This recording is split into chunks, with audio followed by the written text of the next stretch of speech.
supports and resistances are the points on the stock market chart that are characterized by multiple touches in the past of a specific financial asset class. Whereas supply and demand areas are the ones that are touched once and rebound very fiercely right after.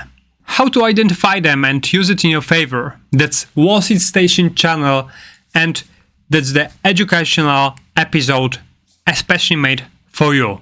Let's look what I prepared for you.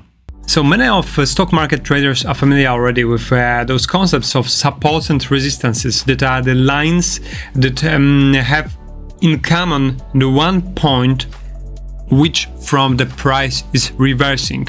That is also something that we may align right here on a WTI chart that was forming back since January of 2023 by 27th of January that year. Whereas demand and supply areas are the ones that are interjected with very high liquidity and pending orders territories.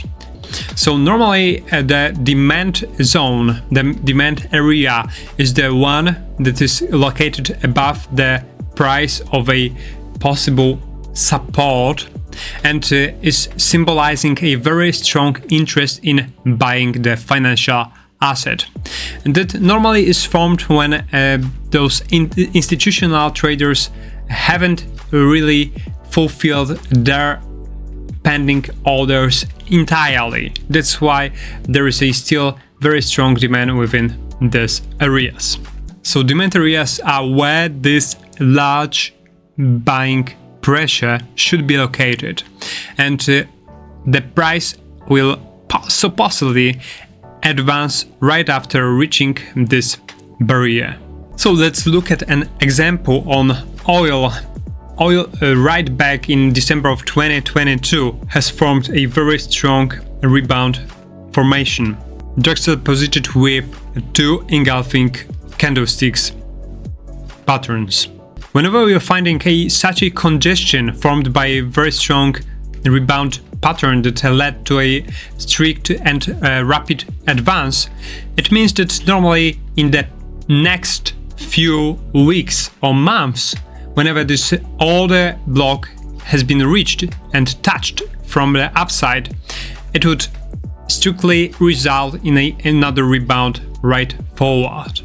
That's what happened back in January of 2023 in response to this congestion zone in December of 2022. So typically on the chart, you're looking for congestion areas that are formed of several big candles that led afterwards to a rapid advance or rapid slide. In terms of demand area, it's a rapid upside, of course. For supply area, it's a rapid slide. And whenever right after, within weeks or even months, when the price will touch merely its weeks of a congestion area, very often the weeks are the one that should be enough to validate the supply or demand area, the price will rebound right after. So don't wait for reverting back to this support or resistance line. An important factor right here is that those supply and demand areas are the ones that react to fresh congestion areas, not the one that already been tested. Normally it doesn't happen that it will rebound twice or even thrice. Usually after rebounding out of the congestion area, at the price when falling once again within next few weeks or months will drop below to the support or resistance of this previous base. Unless of course this congestion area that has been formed out of the touching and reaction to this very strong rebound formation will become a congestion area itself, but it's usually don't happen, so don't count on it.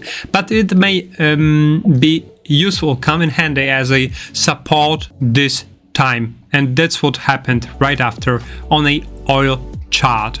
So normally a supply and demand areas are the one-time use. So don't count on having these congestion areas to respect by the market thrice or even more times. That's it in today's episode. Thank you very much for watching. For more educational video, I'm just inviting you to our Wall Street Station channel and to our social medias. So take care and bye-bye.